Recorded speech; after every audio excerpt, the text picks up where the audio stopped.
বিড়ালের প্রসব হবে, বাচ্চা দেবে।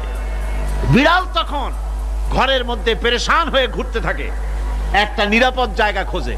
প্রসব করার 2-3 দিন আগের থেকে খুঁজতে থাকে তার জন্য নিরাপদ জায়গা কোনটা। এরপরে খুঁজতে খুঁজতে প্রসবের দিন সে সত্যিকারের ঘরের মধ্যে সবচেয়ে কোনা কানা জায়গা যেটা, সেই রকমের একটা নিরাপদ জায়গা সে বেছে নিল। এরপরে বাচ্চা হলো।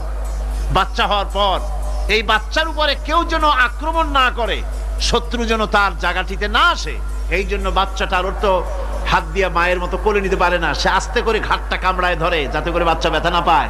ওইভাবে করে ঘাট কামড়ায় ধরে আজকে এই সিঁড়ির নিচে, কালকে ওই খাটের নিচে, পরশুদিন এই আলমারির কোনায়, এইভাবে বাচ্চাগুলি সরায় সরায় রেখে বাচ্চাকে প্রতিপালন করে।